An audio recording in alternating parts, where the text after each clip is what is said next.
Hey buddy, how you doing? Haven't seen you in a while, so I figured I'd talk to you about what's going on here in the rabbit hole, Rusty. Let's take a look here. I just need to take 5 steps in. Let's start off with step 1 here. So our first step in the rabbit hole is at the World Economic Forum.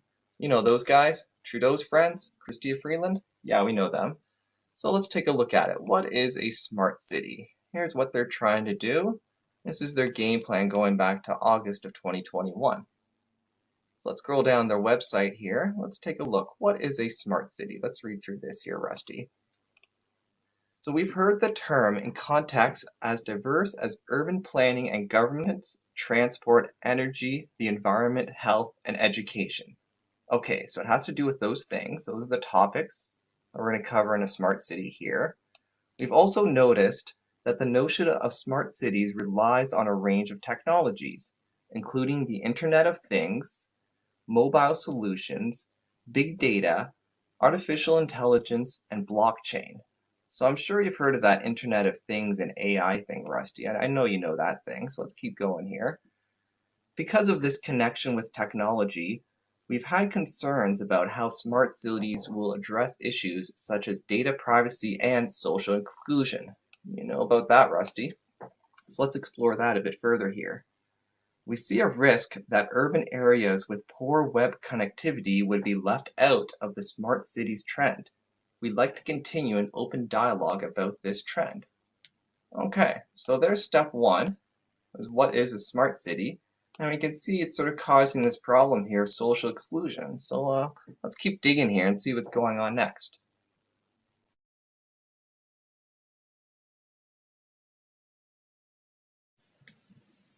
Next is the second step down the rabbit hole, and that's where we go to the Government of Canada website. So if we take a look here at infrastructure.gc.ca, what we have here is we have a map of the Smart Cities Challenge. So what we have here is this is an interactive map of the communities that applied to the Smart Cities Challenge set by the World Economic Forum. So if we take this map here, look at this. Man, pretty much every city in Canada applied for this. Like, look at it here. Way out in British Columbia, you got 21 over by Vancouver. Alberta is well represented there. Saskatchewan's got a handful. Same with Manitoba. Way up north, there's a few. A couple around Hudson Bay, Northern Ontario. There's the big elephant down there with Southern Ontario. We got Quebec here. East Coast is well represented, and even all the way out to Newfoundland. So pretty much everybody. If we look at it here, scroll down here, what we have here is all the applicants right now, and they applied for 5 million, 10 million, or 50 million from the World Economic Forum, and their focus areas here, we can see all the categories from that earlier step in terms of what they're trying to focus on here. So if you look, you can see here's all of the list down here if you want to go deeper into the different towns.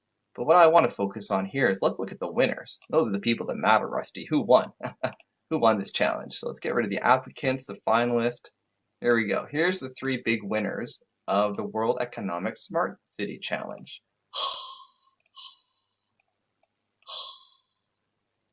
So here we go. Let's go. Okay, way out in Nova Scotia. Who won out here? So congrats to the town of Bridgewater, Nova Scotia. You guys, with your population of 8,000, you won $5 million. Oh, wow. Okay. That's a lot of money. So what's your challenge with your money? You're going to spend it. Our community will lift 20% of its residents out of energy poverty by 2028. Okay, so apparently they have energy poverty out in Bridgewater, Nova Scotia. If you know anybody out there, I don't know what that problem is, but I guess $5 million is going to fix it. So congrats to Bridgewater, Nova Scotia. Let's go look over here. It looks like Montreal is the next one. Yeah, Montreal. Okay, good old Montreal. They won. Good population. Oh, they won the big one. Look at that. 50 million. Ooh. Okay, Montreal, what did you win? What are you going to do with that money? Okay, so the Montreal community is shaping an efficient and dynamic neighborhood life by innovating mobility and access to food. Okay.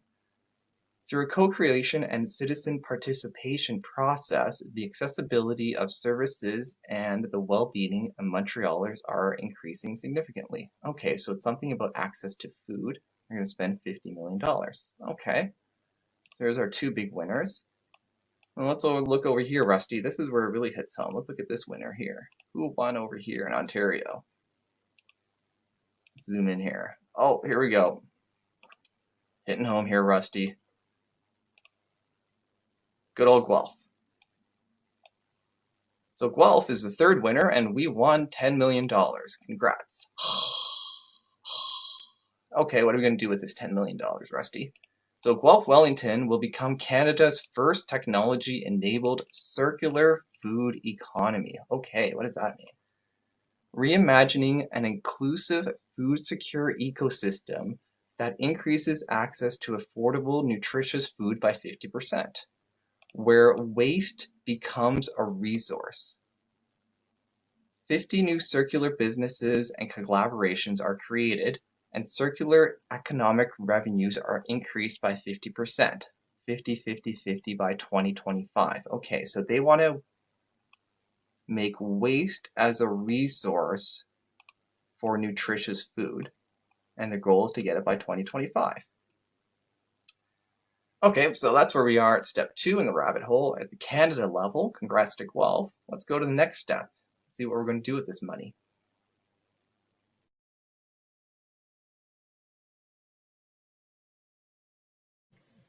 So for the next step, let's follow the money and see what they're doing at the local level here. So here, let's go to guelph.ca, City Hall, City Administrator's Office, and look at their website. Here we go. We got the Smart Cities Challenge. They are now calling it Our Food Future. And here's what we're going to do with that $10 million.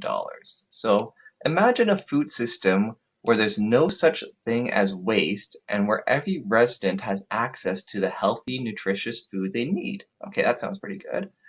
Imagine a living lab that promotes collaboration between food entrepreneurs, farmers, researchers, and social innovators, and a rural-urban partnership that leverages smart technology to make it all possible. Increasing access to affordable, nutritious food by 50%, where waste becomes a resource. Okay, we heard that earlier. 50 new circular businesses and collaborations are created, and circular economic revenues are increased by 50%. Okay, there's that 50-50-50 thing. They want to do this by 2025. Okay, so here's what we're seeing at the municipal level in Guelph. And it looks like we got all their updates here. Let's go back to the beginning. So there's a lot of stuff in that information. Let's go back here. Let's see. Okay, here's when it all started here on August 16th, which is coincidentally one day after that article on the World Economic website. So let's look here. World-class Circular Economy Business Accelerator Program is launching in Guelph, Wellington. Okay, let's take a look at that and see where the money goes there.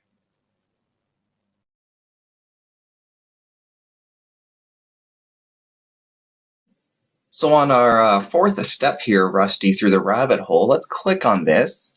Let's go in a new tab and let's look at what happened here at the launch. So World-Class Circular Economy Business Accelerator Program is launching in Guelph. Okay, that sounds good. So this is back in August. Today, the Guelph Smart Cities Office, 10C, and Innovation Guelph are launching Coil, Active Circular Accelerator Program, a new circular business accelerator initiative that will help scale businesses in the food and environment sectors. Okay, so Coil Active, that sounds like just a rename for Smart Cities. So Coil is focused on growing 49 businesses by 2024 through the circular economy, and these 49 businesses will be on top of the 50 circular businesses that they already launched through the existing Smart Cities project, Our Food Future. Okay, that was from the earlier step, but it's all the same thing. It's just the Smart Cities project. So whenever you see Our Food Future, it means Smart Cities. Same idea with this Coil thing. It just seems to be the same name for the same project. Okay, so let's scroll down here. Let's look at where the money's going, because here we go. Under Coil Active, each participating business, or up to 99, I guess, 49 plus 50. Okay, here's what we're going to get. So they will receive up to $30,000 in grants and financing to support a particular business operation, $20,000 grant and $10,000 as a 0% interest-free loan through 10C's Harvest Impact Fund. Okay, so basically you get a bunch of money. That sounds good. Okay. Contribute an additional $10,000 themselves in cash or in-kind resources such as funding or staff time. Okay, that shouldn't be too hard if I have staff. Okay, then here, what do we get out of it? So we will receive a tailored program of support and mentorship to meet their particular needs, including a new leading-edge circular economy business training curriculum that will connect companies with strategies, experts, and networks from around the world. Okay, so you get this training, and then be able to leverage the extensive network of experts and contacts in the public, private, academic, and not-for-profit sectors from the Guelph Wellington Urban-Rural Testbed, the Resource Exchange Material Marketplace, and the Circular Economy Digital Passport. There we go, Rusty. That's what I wanted to show you right there. See how it leads to that? Circular Economy Digital Passport. That's what I'm saying here. Step 4 in the rabbit hole. You can see it coming, Rusty. It's so obvious. So hopefully nobody applied for it, but they probably did through this Coil program. If we look down here, there's Smart Cities office. Here's the guy who's running it, David Messier. So if you want to contact him, Rusty, here's his phone number and extension. And there's the guy's email. So we should ask him what he's doing with that $10 million. If you think about it, wait a minute. They get $30,000 each times 99 businesses. Well, that's like $3 million. We got $10 million? So they're giving $3 million to these business grants out of the $10 million. I guess we got to track the other $7 million and see where it's going. But let's do that with the next step here.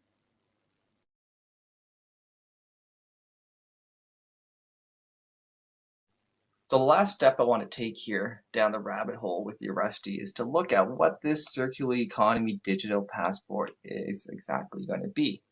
So this is where we got to go back to the Guelph website here, and let's go to the most recent post. Instead of going to the launch, let's go where they are right now. So we say, okay, here's February 8th. It's a few days ago. So let's go to this one here. Our Food Future releases strategic go-forward priorities. Okay, so here's their action plan they're talking about here. So let's see here. Guelph Wellington Smart City Office is launching 3 action plans that lay the groundwork for long-term environmental, economic, and social gains through proven circular economy practices across our regional food system and beyond. Okay, so they're going to put some stuff into action. So if you dig down here, there's a lot of, word salad here. Let's go right at the bottom. So that's where it gets good here. And let's take a look at their annual report. Smart Cities Office. Let's open that in a new tab. There we go. There we go. Connecting the dots. Step 5 here. This is January 2023, and this is our Food Future Guelph Wellington, which we know is Coil, which we know is the same for the Smart Cities office. Here we go. You can see right there. There's the logo from the World Economic Forum. So we went from the World Economic Forum, the Government of Canada, to the City of Guelph. Here's some of the corporation looks that have signed up for it. We've heard of 10C already. And here's some other ones that are on board. There's Scotiabank and a couple other public healths over there. What I want to show you here is if we dig down to their favorite page number, page 13. Let's see here. 11, 12. There we go. 13. Carbon currency. Here we go. Here's the end of the rabbit hole for you, Rusty. Let's read this. Carbon credits are an emerging financial tool that will play an important role helping the transition to the net zero economy by allowing organizations that can't reduce emissions to fund transitions for other organizations that can. Okay, that sounds nice. But how can this model of carbon credits support climate action at the local level? Here we go. Here's their action plan. Through the carbon currency pilot, the city of Guelph is working with a startup to test the use of a local digital currency to incentivize behavioral changes that reduce emissions and support the circular economy. Here's the date for you, Rusty. In spring 2023, residents will be able to join the beta test to track their activities that reduce emissions, starting with transportation. The program will reward these climate-positive actions with credits that can be redeemed with local circular businesses. So there it is, Rusty. That's how we connect it to a local level. In spring 2023, we are going to see the carbon currency pilot, which is a digital currency funded by $10 million from the World Economic Forum. What are you going to do about it, Rusty? I don't know. Right now, I welcome you to get your hockey sticks ready.